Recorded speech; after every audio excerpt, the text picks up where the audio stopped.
Shut up. Daddy's drinking. Gentlemen, let's broaden our minds. Would you mind identifying what you are? We are the dreamers of dreams.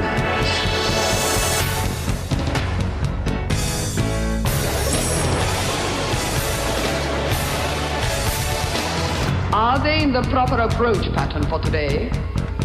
Negative. Dispatch Ajax. All the weapons! Now!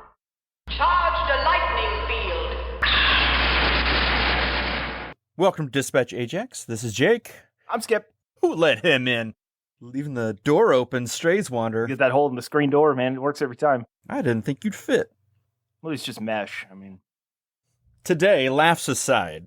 Oh, good. I'm glad we've decided to omit comedy from our comedy podcast. That's not what these people are here for. I'm sure that'll go over like gangbusters. Who are these gangbusters? It was a Superman villain. Anyway, I brought you on today to discuss the 40th anniversary of... Wait for it.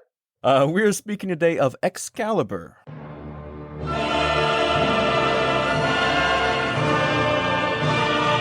The movie. No, just the sword. What are you talking about? They made a movie?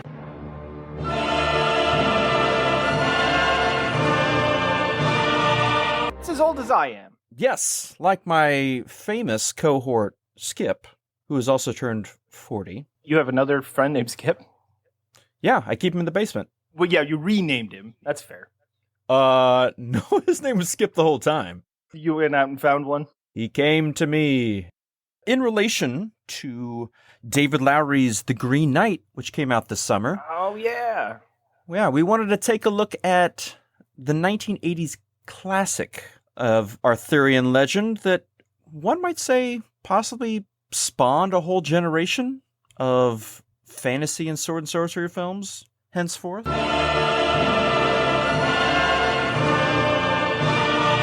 When did Legend come out? Legend came out in 85. So this is 81. Wow. So essentially, like, what you're looking at in the 80s is, you know, the 1980 and 81, you're having Clash of the Titans from Ray Harryhausen. The greatest period. And then you're having Dragon Slayer. Dragon Slayer's underrated. Okay. Mostly because nobody's seen it. That's what I mean. Yes, yeah, it does need to be more widely seen. I don't know if it needs to be widely praised. That's fair. It's kind of like Lady Hawk in that sense, I guess. Speaking of Lady Hawk. Oh, here we go. Lady Hawk came out in 85. So it was really, rather than spawn it, you can see that Excalibur was kind of really the sword being pulled from the stone. And once that light was shined, it just kind of opened up the floodgates for all of these sword and sorcery and fantasy epics to come out. So you have... There's a lot of mixed metaphors there, man. It's what I do. I jumble them all up. So you have Legend in 85. You got Time Bandits, Adventures of Baron Munchausen from Terry Gilliam. You're looking, you know, in 82, you got Conan the Barbarian, Kull, Fire and Ice.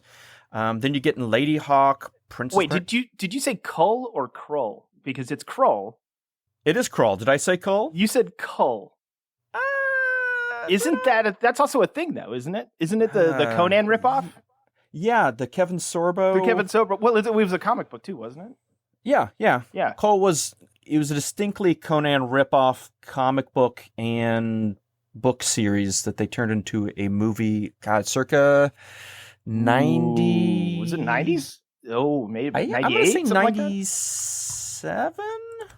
It was 1997. It was 7. I said 8. Oh, you were right. Damn it. That's good. Well, I am right about most things, so just listen to me at all times. It's true. I just sit in the corner and nod. I'm wearing a dunce cap. It also had Tia Carrera in it, which I didn't Everything know. did back then. Well, anyway, Krull. There we go. Instead of Kull. As I said, Lady Hawk, 85, Princess Bride, 87, Willow, 88. It's not even getting into Highlander or the Dark Crystal. We should never get into Highlander. No, that's a deep dark hole that we never will crawl out of again. That's a Scotsman of a different color. I would drink a Lady Hawk, that is for damn sure. Another round. Garçon. Could I get 2 of the painted ladies, and if I could get 2 crawlers for the table? That would be great. If you could pour it over a dark crystal, that's how I like my whiskey. Can we get Basket in McClouds here? Could you pour some fire on that ice? Was that for a Zeta reference, or am I just thinking too hard about it? It doesn't matter. Continue. Do the Excalibur thing. Oh, do the Excalibur, yeah.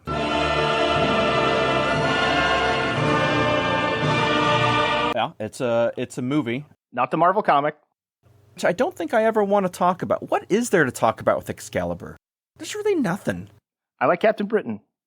Do you like the idea of Captain Britain, or do you actually like Captain Britain? He used to be my favorite superhero for a long time because You are such a dork. Yeah. There's no need for that kind of language check. We're a geek comedy podcast, you dip. What are you talking about? Well, you just said Captain Britain was your favorite superhero. He was. You know why? Because he wasn't Captain America. Because I hated Captain America back then because that was around like the Desert Storm. Mm-hmm. So everybody was jingoistic and, you know. You know who my Captain America is? Norman Schwarzkopf. No, yeah, Storm and Norman. Yeah, that's right. And Colin Powell. Oh, wait, no, that didn't work out. Look it up, kids. Yeah, he was going to be the savior, wasn't he? Well, yeah, and then he lied to the UN. And then we went to Iraq again. Woo! Yay. War crimes. So that's just like Excalibur, right? Actually, that is very similar to the plot of Excalibur. Yeah. No, that actually fits. A little more rapey, but, you know, about the same. Wait, which one's more rapey? Oh, got me there. Yeah. Excalibur.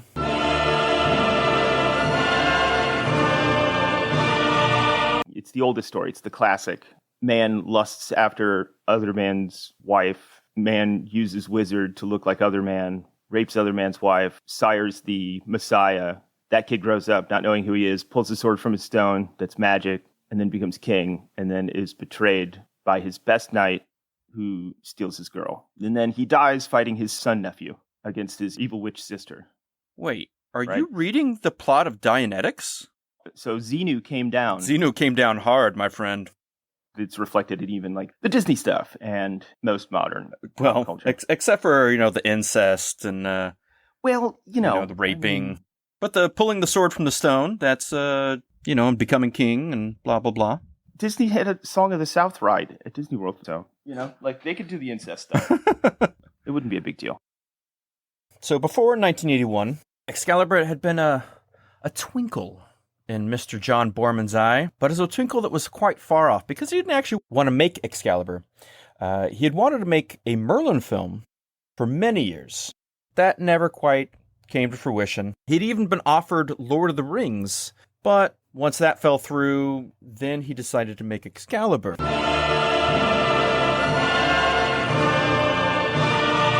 I get the feeling that's very much, English-Irish lore that's just innate within him and his generation. Oh, that's a thing, yeah. Post-World War II, trying to look on the classic old times. It's like Darren Aronofsky's Noah. He just wanted to make that. He had to make that. It was really important that he made that one film. He wants to make a lot of films. Hey, remember when we went to the theater and saw Darren Aronofsky's RoboCop? That was great. Remember that? Remember when we saw Batman Year One, directed by Darren Aronofsky, or that Superman movie? Remember how good that was? Whoever makes like the latest Jurassic Park, they get attached to whatever Star Wars franchise or. So you're specifically talking about Colin Trevorrow. Am I? Oh, interesting. Yeah. So as they were getting this film ready, they decided to adapt the classic version of Arthur from Thomas Mallory's book, which is one of the first books ever made, I'll have you know. Mm-hmm. That was adapted by Borman himself and his longtime working compatriot, Rospo Pallenberg. Made up name. It is a guy. Totally made up name. He originally brought him on for working on Exorcist 2 when they decided to rewrite that script like 5 times. Good stuff. What a pedigree. Then they worked on Excalibur together. And then they had a falling out in their next film, which was, The Green Knight? Sorry, The Emerald Forest, which was a few years after this, because Borman wanted to cast his son, Charlie Borman, in the film. Of course he did. And Rospo was like, no, and they fell out and they never worked again. Apparently, the son did a good job. I've never seen The Emerald Forest. I've never even heard of it. Yeah, I mean, it's one of those films I remember seeing the box office art for in the video store. Mm-hmm. But I don't give a shit, you know? Yeah, we're not gonna. It's John Borman, you know. Whatever. Yeah, but Borman, I think you could call it a hit and miss career. I mean, before this, he had done in '67 Point Blank, a very popular film, very fun. Gross Point Blank. Yeah, I remember that. Yeah, Cusack's all over that. Aykroyd kills it in that movie. No, he literally kills it. He's an assassin. He murders in it. Yeah, lots of death. And then they're ghosts, and he has to bust them. Is that pre-blowjob or post-blowjob? The blowjob's ongoing. Just how I like him. Then in '72, he had his most well-known feature film, Deliverance. Banjo Tunes for All. Yeah. And then in '74, he made the bizarre and wondrous cult classic, Zardoz. Oh, man, that movie is balls out bonkers. Zardoz speaks to you. It's nuts. You will see more of Sean Connery than you ever thought possible without sleeping with the man. And him in a wedding dress, which I don't think even if you slept with him, you'd see. That is one of the greatest films featuring flying stone statues vomiting AK-47s I have ever seen. It's in my top 4. It's got to be up there. I mean... Yeah. It's my personal favorite film for telling me... The gun is good. The gun is good. The penis is evil. Well, yeah. I mean, hey, they didn't make the penis gun parallel. They went opposite. Who does that? Nobody. Yeah. Flip the script on you, folks. So right after Zardoz, and right before Excalibur, he made The Exorcist 2. And that was his project to help pay for the upcoming Excalibur film. And we all paid for it. Oh, that we did. John Bourne was actually originally offered the opportunity to direct The Exorcist, but passed because he found the script repulsive. He made Zardoz in '74 instead. Brilliant move, though. Oh, yeah. And the studio wanted to make The Exorcist, but darker and more gross. And he said he didn't want to, since he had kids, he didn't want to make a film about kids being tortured, like the first Exorcist, which is why he passed up that film.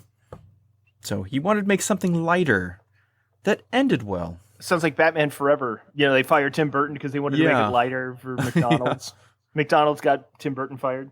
So one of the things that really propelled Mr. Borman on this, he had seen the entire Ring cycle in Germany before this. And Wagner's Ring cycle? Indeed.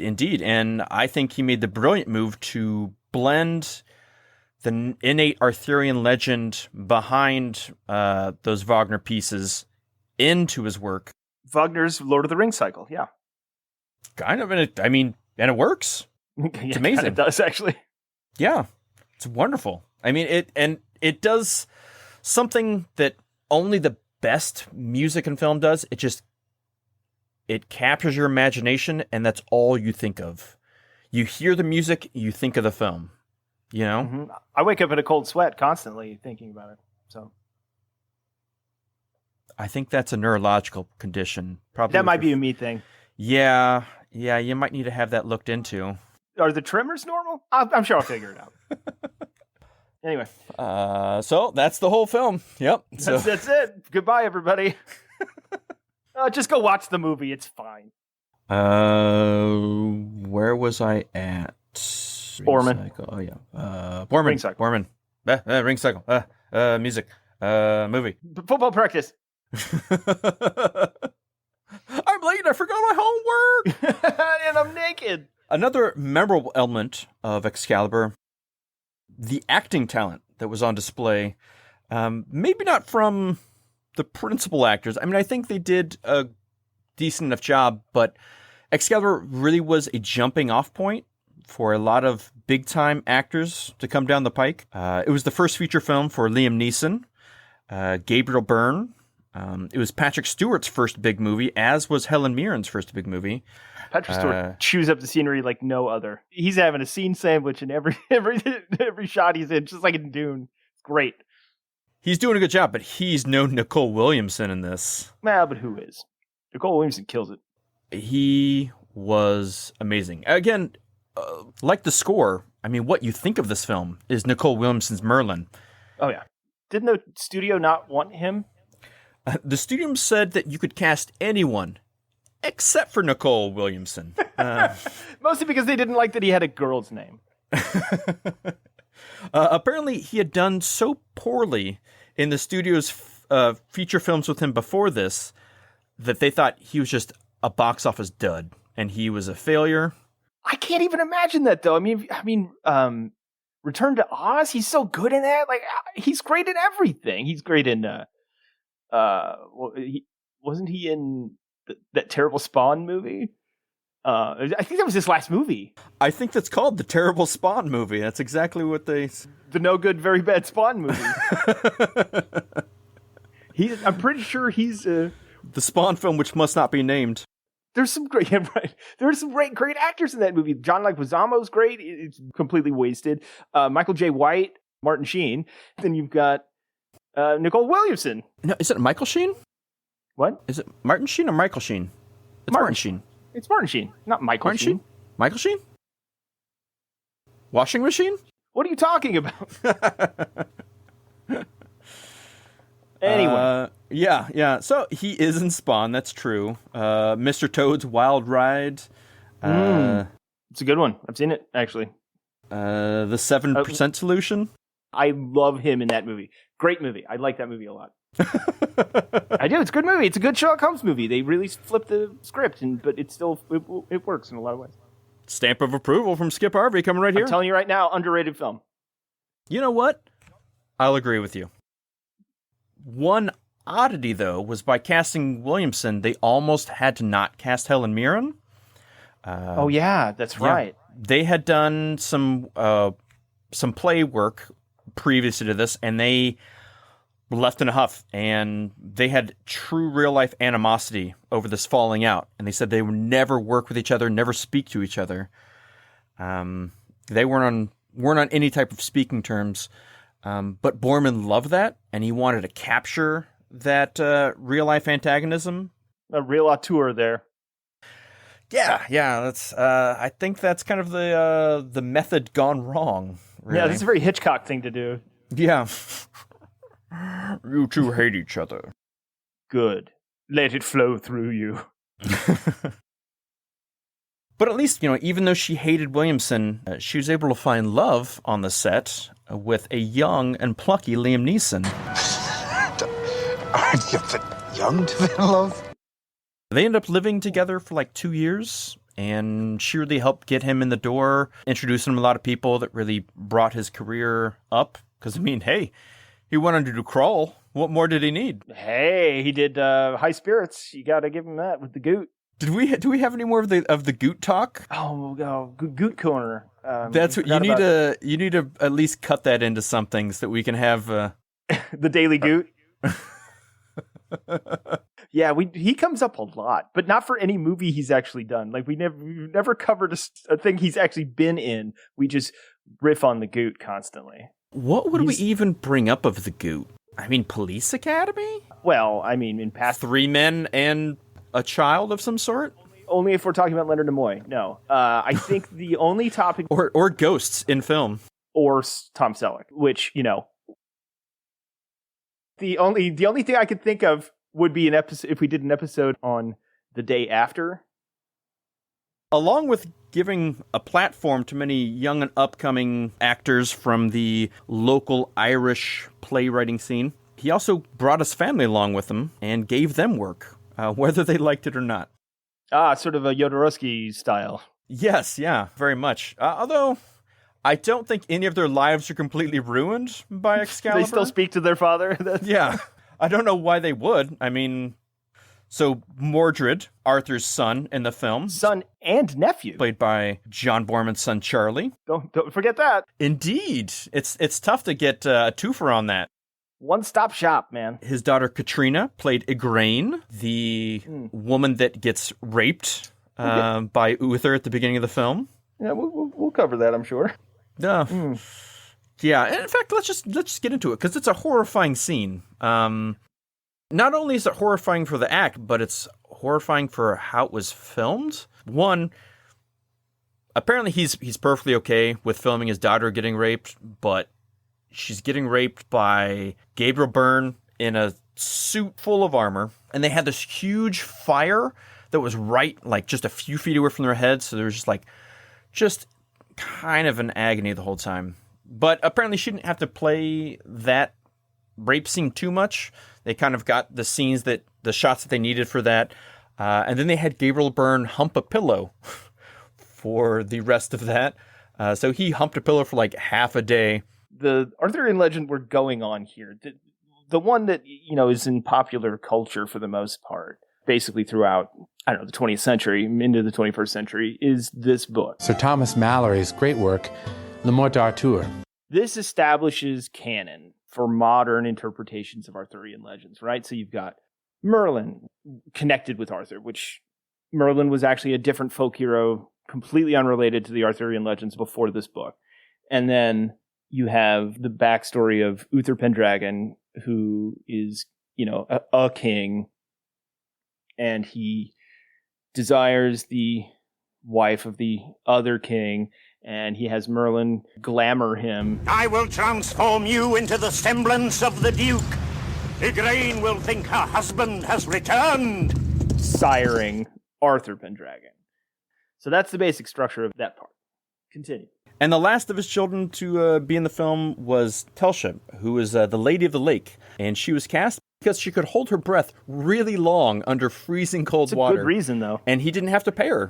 You only see her arm, don't you? I mean, I don't think she's actually... So in the scene where Arthur, he's fighting Lancelot, and he strikes Lancelot down, but breaks Excalibur with his hubris, you see the Lady of the Lake right under the surface of the water and then hold up the sword.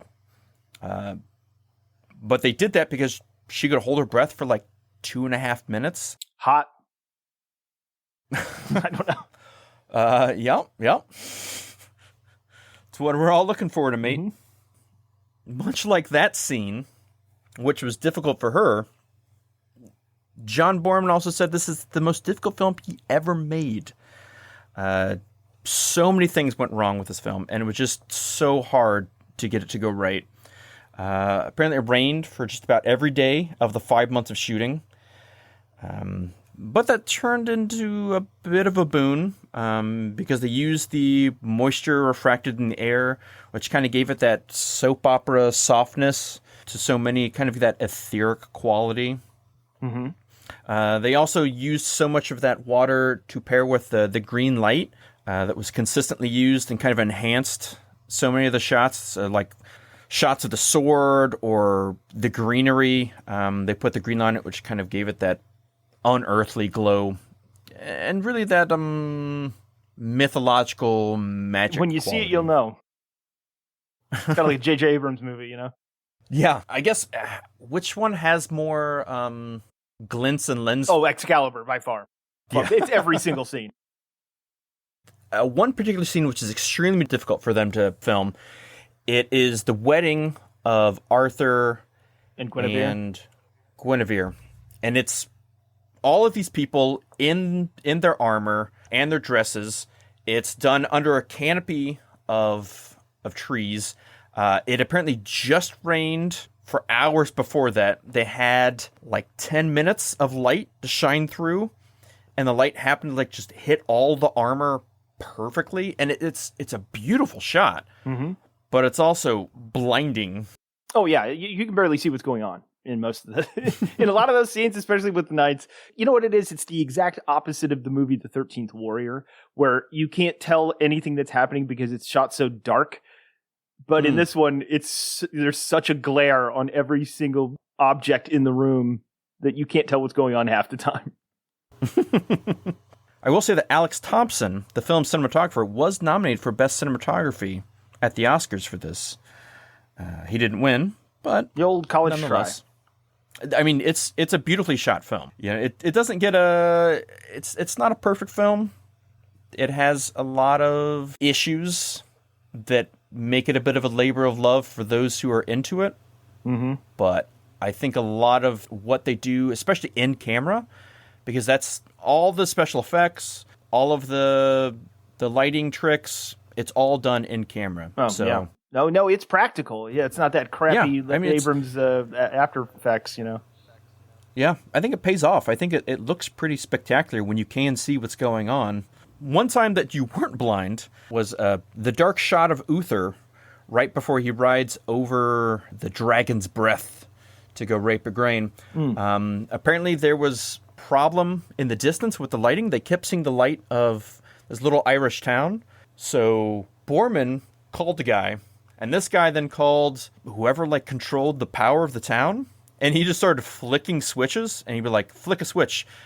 A part of the light of the whole town would just go out. And he's like, can you see it? I'm like, that's not it. So they did that 3 or 4 times until it was completely dark, and they just shut off the power to this town so they could get this shot. Definitely not something you could do today, but it worked. Another bit of a sloppy bit was Borman would have the fight scenes choreographed, but only to a point, but he would just keep filming until after the choreography was done. And so it's just these guys wailing on each other with swords.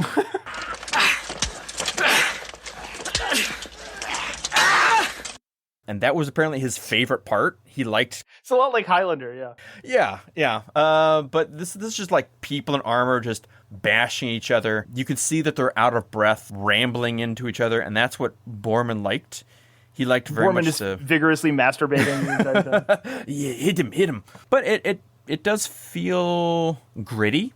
There's definitely not... That's the word you want to use when you go to the Renaissance Festival, for sure. Is gritty? Gritty. I like my gritty turkey legs.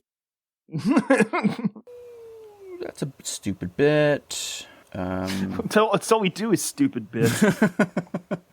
This is our branding. This is a stupid bit I wrote down. I'm just going to skip right over that bit. That was your first mistake. It wasn't only difficult for the actors, but it was also difficult for the armorer, who originally, when he was brought to the set, he was like, all right, you're going to do 7 armors for the main people. And he's like, okay, I can do that. And then he's like, well, wait. We need to do their stunt doubles, so that's going to be 14. He's like, okay, I can do that, but that sounds a little difficult. Then, within the month, by the end of the filming, he had done 106 armors in the 3 months that he was on. That's a lot of armor on the scene making. Yeah. What was his name? The smithy that they got. Yes, I believe it was Terry English, who's done a lot of things. He worked on Highlander. Oh, yes, that's where I've heard of. Okay, all right, Here we go. Full circle, baby. Yeah. Batman and Robin. Oh. Gladiator. Oh. The 13th Warrior. Hey, see, huh? 2010's Clash of the Titans. Huh? Huh? Oh. Oh, how about 2010's Robin Hood? Is that better? Another Ridley Scott / Russell Crowe joint. Yep. Or perhaps the greatest Arthurian take, Transformers: The Last Knight. What's cracking, little bitches? That is one of the highlights of Arthurian legend for sure. Let me drop a little bit of knowledge for you. In 484 AD, King Arthur and his knights fight a losing battle against the Saxons. Merlin finds the Knights of Iocon, a group of Transformers hiding on Earth. They hand him an alien staff and transform into Dragonstorm to turn the tide of the battle, but warn Merlin to hide the staff, for a great evil will come out for it someday. Man, they didn't spare any time, man. They went from A to Q, like instantly. Yeah. Okay, 5th century. Yeah, that's about right. Yeah, okay, fighting the Saxons. Yeah, that probably happened. Merlin. Okay, well, yeah. And also Transformers. Whoa, hey, low, ho, slow your roll here. All right. So you have these guys with swords, and they're fighting each other, and then Transformers come along and just beat up the Saxons? Yeah, well, that's how it worked. That's how the Welsh got started. Why would the Transformers ever leave? Why wouldn't King Arthur say, okay, well, this is part of your kingdom, and you're my army now? Are you actually trying to parse the plot of any Transformers movie?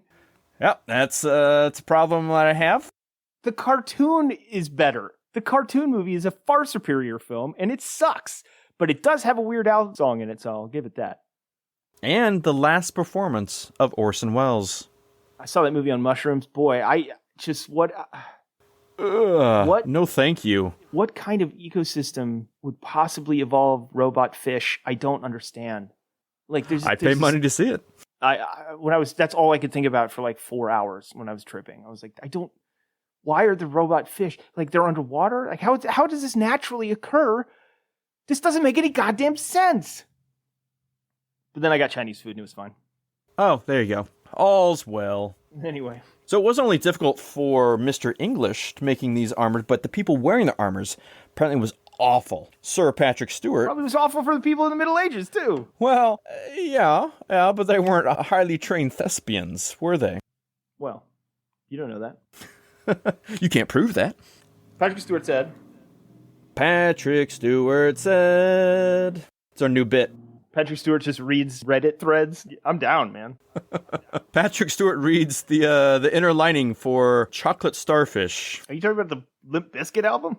Yes, I was. Oh, good lord. Patrick Stewart could just do his version of like dialogue from the Batman porn parody. The Vagina Monologues. Ooh, the Vagina Monologues. That's pretty good. Or that 7-Day Adventist newspaper, The Lighthouse. Is that what it's called? Yes, it is The Lighthouse. Because then he could give us all the good news. Please, Sir Patrick, tell me of the Lord. Have you seen a movie called Network? I heard Warren Beatty won an Oscar for that. Warren Beatty? Ned Beatty was nominated for Network. But sure, I'm sure. But still, inexplicably, Warren Beatty won an Oscar for it. Yeah, he won it for Reds again. It's crazy. He won it for Dick Tracy. Nobody won anything for Dick Tracy. Actually, that might not be true. I'm not going to look it up. He won it for Bulworth. Wow, that is a deep cut. Ooh, man. What about review? Like, how did it do? Yeah. You want to know how it did? I do indeed. It did pretty well. At least for that first week. Well, that's all you need. Yeah. It beat out Nighthawks in its April of 1981. I did look up the weeks before and after. There wasn't like any box office information. Good. And then the week after that, it didn't appear anywhere. So it was just gone? It wasn't on the records, but what? I couldn't. Box Office Mojo was being funky. It wasn't giving me much info. Well, you could always recheck, I guess. You go ahead, check. It doesn't give you any information. This is my bit. This is your bit. I told you, ain't have nothing, man. You do the legwork. That's not my bit. I did the legwork. It didn't. There's nothing there. Oh, come on, joshing you. Who's this Josh? I don't like him. That's what an asshole Josh is. But for a budget of $11 million, it did make $35 million. So it was a decent enough hit. Barn burner. Well, I mean, $35 million, 1981. That's it's not chump change. As I said, Alex Thompson, this film cinematographer, did win. Sorry, he was nominated for cinematography, but Warren Beatty got him again, and his Reds won out. Son of a bitch. Vittorio Storaro. Yeah, Storaro. Storaro, yeah. Who is, I mean, he's a great cinematographer, so fair play to him. But like you know. Fine, I don't. How about that? Make you feel better? Bluffing. Are you the bigger man? I knew it. I pulled the sword out of that stuff. I have heard of him. I have heard of him. I do know him. I know of him. He did Dick Tracy. Oh, shocker! He worked with Warren Beatty. He did Apocalypse Now. That's I think where. Okay, well that's pretty good. That's a pretty good. Yeah, that must have been a nightmare. Oh, how could it not be? Coordinated that entire nervous breakdown by Martin Sheen. It was really impressive. He did a film called "'Tis Pity She's a Whore." Now I really want to see it. Oh man, that's going to the top of my queue. It's about his ex-wife. It's a gross film. I don't want it. Yeah, but Borman, he won the prize for Best Artistic Contribution for the Excalibur, and was nominated for Palme d'Or. That sounds like a participation prize. Isn't that what con is? Just participation prizes? Con? Can. Oh, that's fine. I literally thought we were talking about Comic-Con again. I'm talking about Jimmy Con. His friends call him Jimmy. Yeah, but I just call him Mr. Khan because we're not that close. So does his son. Scott Conn looks like a total douche nozzle, like the archetypal douche nozzle. Pair him up with Scott Eastwood, really. The Scots. Oh, what was a 1980s show? My Two Dads. You got it. That was it. No, Major Dad. That's what I meant. No. Oh, you're thinking neither. Oh, okay. I was thinking Simon and Simon, but Scott and Scott. That dude from Simon and Simon is in Major Dad, right? Yeah. Yeah, it's the dude from Major Dad. Yeah, he is. Yeah. Married to Delta Burke. Delta Burke. We'll come back to Delta Burke finally. She's been here before. It's Cardassians are stirring up trouble in the Delta Burke quadrant. Yeah, sure are. There should be a show starring Mads Mikkelsen and Michael Mads called My Two Mads. And they live in an apartment together and have an adopted daughter. That girl, she deserves a dad. Which one was that? And we deserve to die. It could be both of them. They're both saying it. They speak in unison.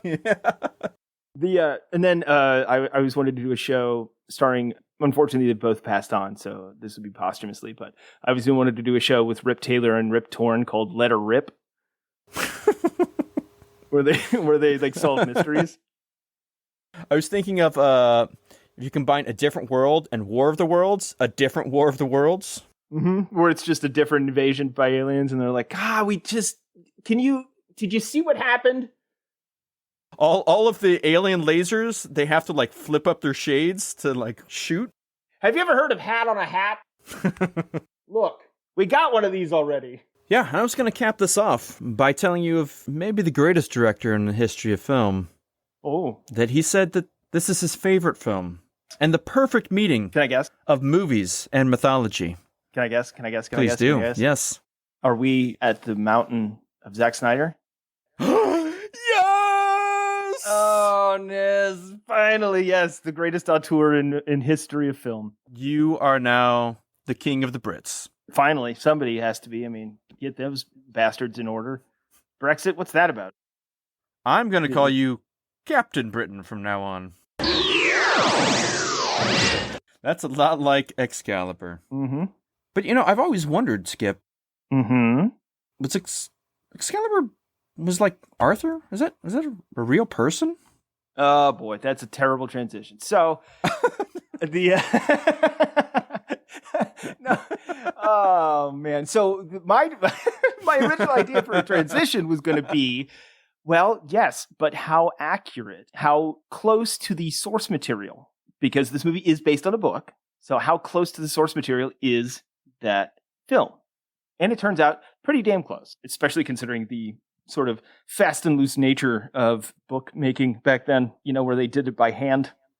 So, well, technically, this was the Gutenberg press. So the Steve Gutenberg press, yeah. The one, because he invented printing, yeah. He invented all forms of entertainment.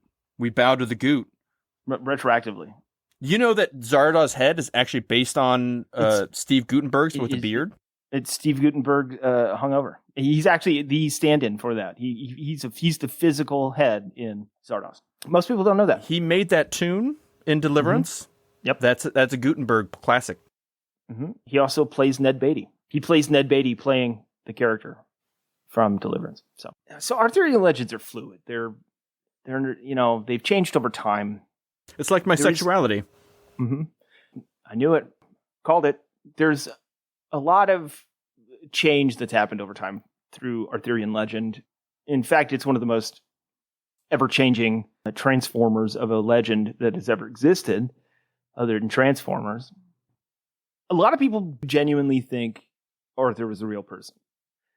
But most of their knowledge comes from this specific legend or something accompanying that legend, with Merlin and the Lady of the Lake and Lancelot and all that stuff, which did not come into being until basically around the time of that book. Sir Thomas Mallory's great work, Le Morte d'Arthur. So, I wanted to ask the question, was Arthur a real person?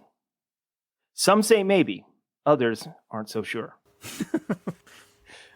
It's not really a yes or no question, believe it or not. It's bizarre because it's actually a fat stack of questions, like trying to figure out the plot of a Michael Bay movie that has Arthur and Transformers in it. Some speedy bullet points. Pew, pew, pew. The King Arthur as depicted in Excalibur is mainly drawn from Geoffrey of Monmouth's pseudo-historical 12th century book Historia Regum Britanniae, or The History of the Kings of Britain. If Arthur were a real person, he would have lived in the early 6th century. The Welsh poem Y Grydyden contains a passing allusion to King Arthur, possibly the earliest such written reference, and it was composed around the year 638, scarcely 100 years after Arthur's supposed death. The only surviving copy, though, is a transcription made 6 centuries later, so it's not clear if the Arthur stuff was an insert later or if it was in the original. And then the History of the Britons, which is a compendium written by Welsh monk Nennius, details Arthur's many battles against the Saxons, but it was not composed until around the year 828, and the oldest surviving copies date from 300 years after that. And we'll get to that one, because that one's kind of important. Do tell more. There's a lot of debate on who would have been, and so we have some contenders for the throne. Yahoo Serious, is he one of them? It's Yahoo Serious. Yakov Smirnov. Pauly Shore. Yuri Geller. Yuri Gagarin, and Sally Ride. Oh, and Sally Jesse Raphael. That's good stuff. Okay, so when Nennius wrote The History of the Britons, he listed 12 battles specifically that Arthur supposedly fought in and won. At one point, he actually claimed that Arthur had single-handedly felled 900 men by himself in one battle. He's got a magic sword, Skip. Come on. So the main source of modern Arthurian legend of the history of the kings of Britain, which chronicles the lives of the earliest British rulers going all the way back to the founding of Britain when Aeneas came from Rome, when all that shit went down in the Iliad. So, although there were a few sparse references to Arthur in documents from the 9th and 10th centuries, Geoffrey gives the first extensive account of King Arthur's life and exploits. Arthur is conceived at Tintagel Castle, where the wizard Merlin transforms Uther into the likeness of the Duke of Cornwall. The Duke. He's just the Duke. He's number one. So that Uther can spend the evening with Yagurna, who is called Igraine. So then Arthur inherits the British throne at the age of 15 and leads the Britons in several epic battles against the invading Saxons. A lot of scholars have gone back and looked at the way that they probably were just lumping stuff together and assuming it was the Saxons, but it was actually different warring tribes, one of whom were the Picts, which were from Scotland. And you had the Lezzies and the Baseball Furies. So while many familiar aspects of Arthur's story are included in Geoffrey's version, he does not mention Camelot, Lancelot, the Holy Grail, the Sword of the Stone, or the chivalric Knights of the Round Table. It's not an original story, and it borrows heavily from exploits of other well-known legendary rulers, especially Ambrosius Aurelianus. That dude's name's awesome. Here are your possible contenders for who might have been Arthur. Artur Mac Aidan, Lucius Artorius Castus, an Etruscan-born Roman cavalryman who occupied Britannia in the 2nd century. Riotimus, a Romano-British military leader who was active around 470 CE. He was actually called King of the Britons by a 6th century historian named Jordanes. We all know Jordanes. Yeah. I mean, come on. I had his genes in the 90s. And then Ambrosius Aurelianus, or Ambrose Aurelian. And he's strangely called Aurelius Ambrosius in Historia Regum Britanniae, but it's supposedly the same character. He was a war leader of the Romano-British who won an important battle against the Saxons in the 5th century. He's mentioned extensively by Nennius. The Anglo-Saxon period in Britain takes place between 450 and 1066, which is when William the Conqueror invaded, which is where my name comes from. So the early Anglo-Saxon period covers the history of medieval Britain. It starts from the end of Roman rule. So we're dealing with a very specific window of time here, until then referred to as the province of Britannia in the Roman Empire.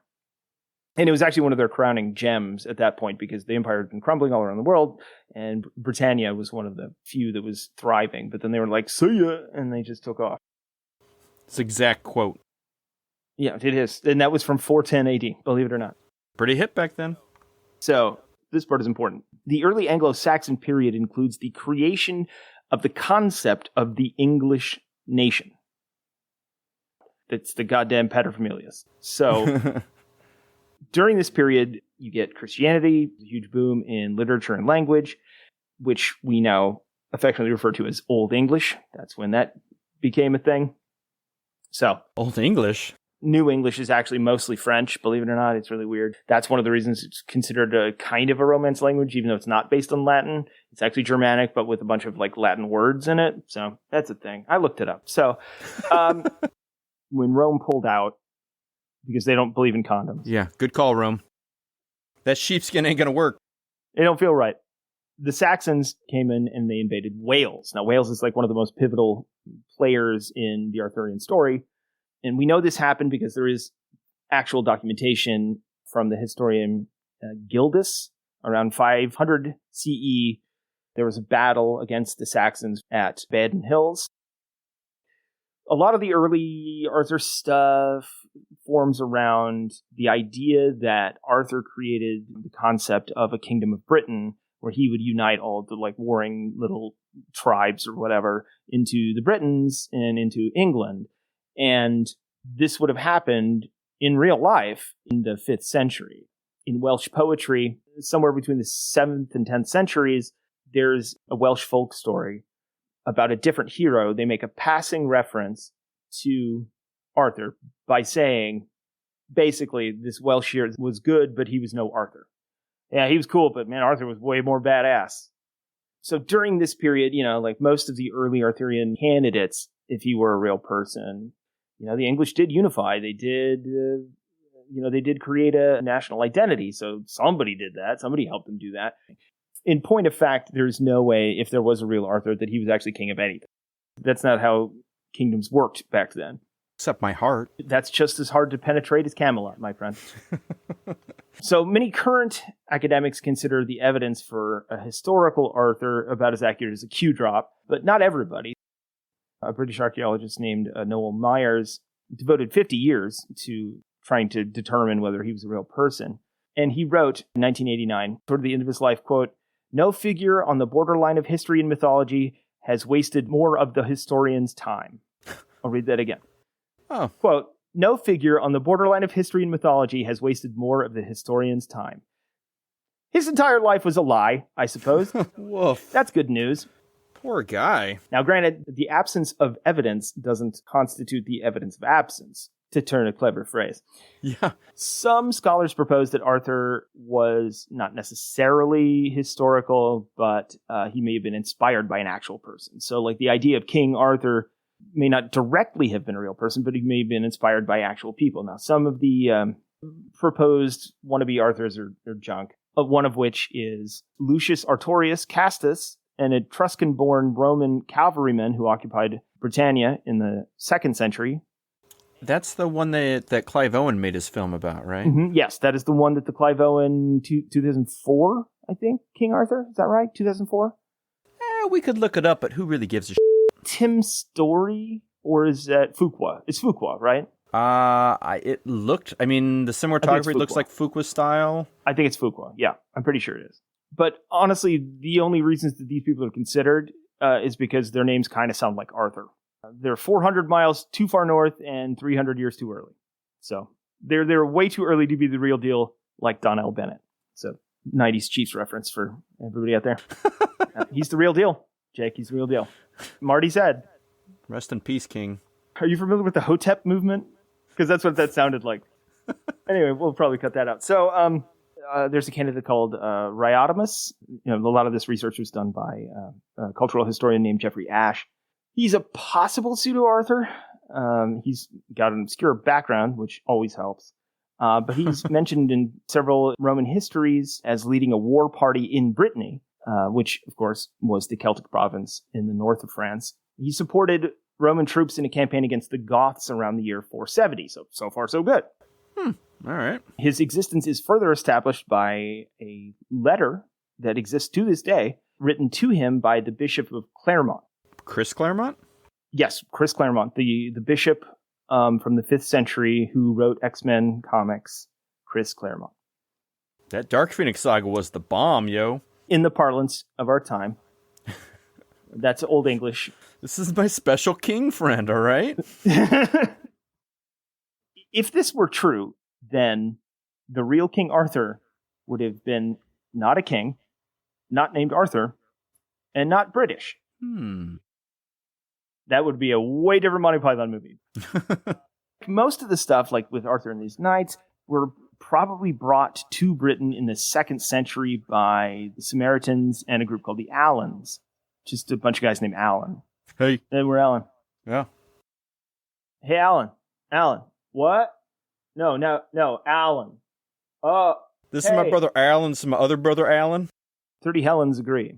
This is likely because in some old Caucasian stories, we're talking about the Kurgan peoples now at this point, to bring it back around. To Highlander, my friends. They had legends about a sword and a stone, the Holy Grail later on, returning the sword to the lake. These are all traditions of peoples from the Caucasus Mountains, literally the whitest people possible. In fact, there's a hero of the Caucasus people called Batraz, who had what they called narts, which are like knights. But Batraz got nards? Exactly. So that most likely got infused with some guy that lived in actual Britain or France. Hard to say. But I mean, a lot of people argue with that too, because a lot of the Caucasian traditions have nothing to do with other Arthurian stuff. Interestingly enough, the Death of Arthur, the book, that's just the name of the section of the book where he died. In fact, I don't think the whole book's even about Arthur. I don't believe that it is. So, you have some tropes in Arthurian legend from this period where Lancelot betrays Arthur. He gets betrayed. Doesn't matter who it is, but in a lot of tellings, it's Lancelot. And this actually does line up with one of the early candidates, Riodamus, because the real person was also betrayed by one of his allies and killed. And in the tradition of the Death of Arthur and History of the Kings of Britain, he's carried off to Avalon, which is called Alonius by Geoffrey of Monmouth. He's the first person to bring it up. I mean, essentially, it's like breaking down a historical Jesus, where it's all of these... Except there's a more definitive take, an older, more definitive take of Jesus. What do you mean there's an older, more definitive take? The Bible. The Bible. Yeah, my Goodreads review of the Old Testament, my friend. A few years ago, there was a Scottish author. Angus McDurganflap? Mm-hmm. On his mother's side. Mm-hmm. So a few years ago, a Scottish-born author, David Carroll, offered a cash reward if you could disprove his theory about the real King Arthur. £50,000. All right. He believed that Arthur was actually the Scottish prince we discussed earlier called Arturius. The best part is this turned into a literary feud between two authors. Between the Grants and the Anguses, correct? Correct, yes. It was the Normans and McCoys. So a man named Grant wrote a book called Arthur, Legend, Logic, and Evidence, which he says proves comprehensively that Arthur was a war leader and not a king, but who went north in the late 5th century to command the Britons in Strathclyde to victories over the Picts and Scots. Now, Carroll is so sure that Arturius, or Arthur MacAiden, is the real King Arthur that he was prepared to pay £50,000 to anyone who could prove him wrong. Right. He states in his book that the man we know as King Arthur was the son of a 5th century king who ruled over the kingdom of Elmet in what is now East Central England. His family castle would have stood near or on Hall Tower Hill in Barwick in Elmet. Barwick in Elmet.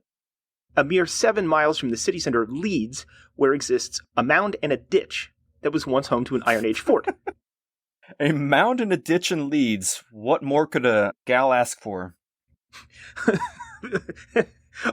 Arthur must have lived here. Only he could have had such opulence. I like it's a newsie from New York has just dropped into Leeds. Hey, don't let the ball of the stick fall in the ditch, all right? So Grant relied on a lot of sources, especially Gildas. Now, Gildas didn't divide British kings into chapters, says Grant, but later editors tried to make it more readable. They thought they were being helpful by inserting subheadings. But what they did was actually impose their own misunderstanding. Sounds very American to me. It's a very American thing to do. That's what we were talking about earlier when people thought he was fighting the Saxons, but he was actually probably fighting the Picts and Scots. So if you disregard the subheadings, for the first time in about 1,000 years, historians can determine that the enemy of the 530s, when Gildas wrote, was not the Saxons, but rather, of course, the Picts and Scots. Then it was a lot easier to understand the other texts better. He identifies Arthur as Leonog, younger son of King Masquid of Elmet. What? The name floats on the wind. In the late 590s and early 600s, Grant says his war leader won in the fight over the area that later became the Earldom of Lennox around Loch Lomond for the Denowney people who ruled Strathclyde. This is where those 12 battles they talk about, and Nennius talks about, near Loch Lomond, he's commemorated by the naming of a mountain, which is now, today, referred to by the locals as the Cobbler, but whose real name is Ben Arthur. Wait. So, all of these crazy names, and then we just get, it's Ben Arthur. Yeah. Quote, we do know that this man became the viceroy of the Kingdom of Camelot, situated around West Lothian and Falkirk, and his sister Thenu was the mother of Saint Curtigan. Oh, I thought you were going to say Xenu. Thenu, mother of Xenu. And Zeno was a Roy, not just a viceroy. He was like a main Roy. He was like a Shiter. He's a Roy Batty. Oh, I see. Yeah. That's why he didn't live very long. Carroll's theory, on the other hand, relies on the fact that his contender was known as Arturius the entire time. His name never changed. He, of course, was the son of a 6th century Scottish king named Aidan. As we talked about earlier, he was never actually king. There is no doubt in his mind that Arturius is Arthur. Both were active in the 6th century, both died in battles against the Picts, both were Christian, and both fought alongside Urien and other British kings. They both had a sister named Morgan, which was rare in the 6th and 7th centuries. So he puts up this 50,000 pound bounty, which is stupid because you can't prove a negative. Grant's theory disputes people like Mallory, who maintain that Arthur was conceived at Castle Tintagel in Cornwall, which should have been a gimme because they didn't really have those kind of castles back then, and Tintagel was built in the 12th century. And it challenges the academics who believe that Arthur's just a myth and never existed. The conclusion was the result of a 6-year research program, which Grant embarked upon because of a reviewer's comment about his last book. They don't say what the reviewer said, but it must have been a doozy. The Bernie Bro of Britain. Grant set out to determine Arthur's existence either way, by critically examining 12 major battles he's believed to have fought in during the period described by Nennius. Grant says his research proves, quote, beyond any doubt that Arthur was real. He said, quote, I think I have uncovered the truth. The key thing to uncovering the truth is to understand the lie, the nature of the lie, and why it was told. In the case of the Arthurian legend, a lot of it isn't lies, but satirical. A lot of Arthurian legend might be tales told by bards as entertainment. Okay. Makes sense so far. What you have in the legend is first of all satire, and second of all mythologizing, which takes place after Arthur's death. My understanding is one of the reasons why it was confected was English kings wanted a heroic ancestry to match the likes of Charlemagne. They wanted an alternative hero in which they could claim descent. Under this theory, at age 15, Arthur was chosen by the chiefs of the Old North, the kingdoms of northern England, as their Pendragon, or Commander-in-Chief. See? This is where you get Uther and Arthur Pendragon. I've heard of that. He was tasked with uniting the region's armies and defending Brittonic lands in the south of the Antonine Wall from the Picts and Scots. Now, while he was not a king, he would have developed into a military mastermind and led 12 successful battles before his death at the Battle of Calman around 537 CE. Quote, I decided to approach the matter in an inverse way. For example, I started by identifying who Arthur was fighting against. I'm not ruling out that he may have fought the Anglo-Saxons at some stage, but 12 battles took place in Scotland against the Scots and Picts. The thing is, you have a limited timescale. The first battle was in 495 CE, and the legend says that Arthur was selected at the age of 15. That leaves you with a date between 475 and 480 CE as to when he was born. We have a very small window, and you have an individual with the right name that fits all the necessary questions. There is nobody else, so therefore it's him. End quote. That's odd. Now, Carroll had spent more than 25 years researching the legend of King Arthur. After finding a manuscript hidden away under lock and key in the town library of Schaffhausen in Switzerland, the Dorbin manuscript, written by 6th century monks, is the oldest historical document in the world to mention Arthur. Carroll says that the similarities between the Scottish battle leader Arthur MacAidan, documented in the manuscript, and the legend of King Arthur cannot be ignored. But there are some problems here. There are no sources other than his primary documents. His bibliography cites only some of the texts he refers to in the book. Nothing to suggest why he included some texts and excluded others. And not only that, but the conditions for the prize as stipulated are that the claimant must refute all points raised in his book. Red flag. See, the problem here is that some of the things he says are historically accurate about Arthur McAden. They are correct, but they apply to Arthur McAden, not King Arthur. So in a sense, it's impossible to refute them, because you'd have to say everything he said in the book was a lie. Yep, sounds like a modern-day internet troll to me. Now, to this point, we may not know if Arthur was a real person, but we do know, based on historical record, that Merlin was a real person. Merlin was originally written as Myrdin, Myrdin.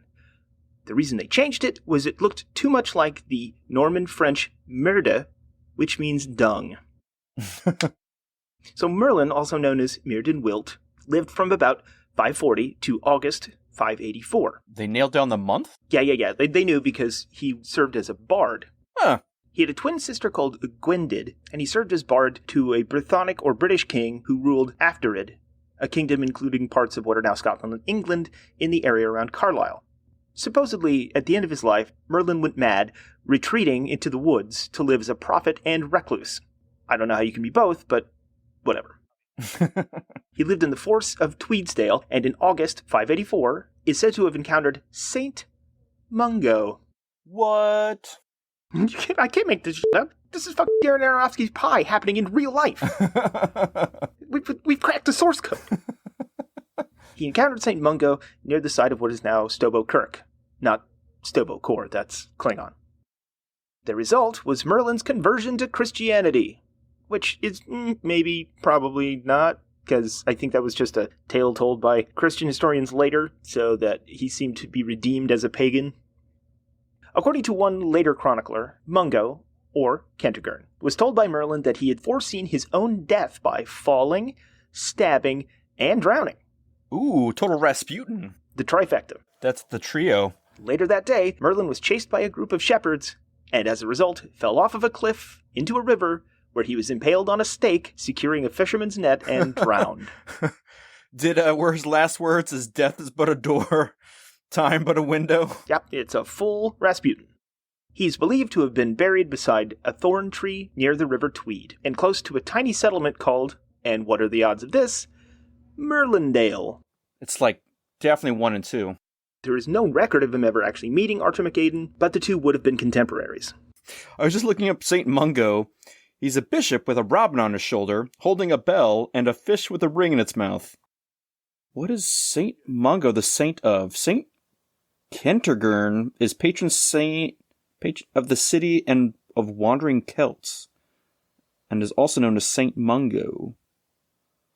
Weird, I don't know, man. So what conclusions can we draw from this, if there are conclusions to be drawn? Excalibur was a cool film. That's a little bit flawed, but it really opened the doors to a lot of things for the future. It's based on kind of not real people, and kind of didn't actually happen, but is a gateway to the myth that's really built a lot of Western civilization. Well, Excalibur is a very good film, and it is wholly accurate to Le Morte d'Arthur. However, Le Morte d'Arthur isn't really all that accurate to history, or even any of the legends leading up to that point. They kind of make up a lot of stuff. Don't let the facts get in the way of a good story. So, was Arthur a real person? I'd say no, but it has a very yesy aftertaste. It tastes good. It's a sweet taste. I think it's safe to say that Arthurian legend is just that. If you can't read the ancient manual, the ancient script from 1200, and somehow you can't get your hands on Morte d'Arthur, and maybe you can't even scramble up Excalibur, the movie, the experience. If we were to throw out one version of Arthur that people should check out, what would you say? Well, there are others, but don't fall for movies that claim to explore the real Arthur. It's just not worth it.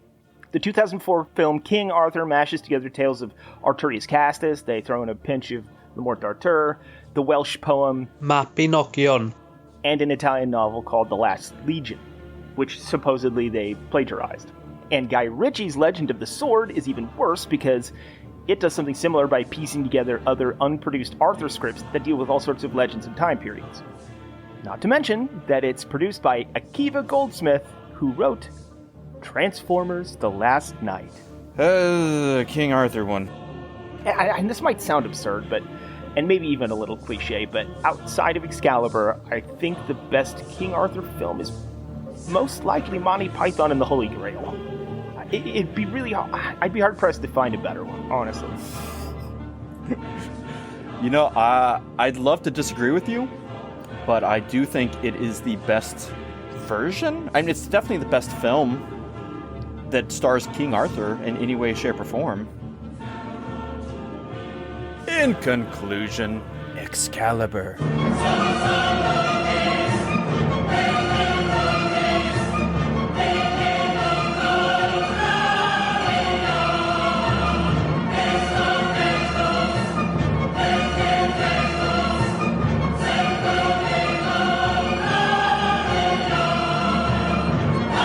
It is a good movie. It's a fun movie. Check it out, guys.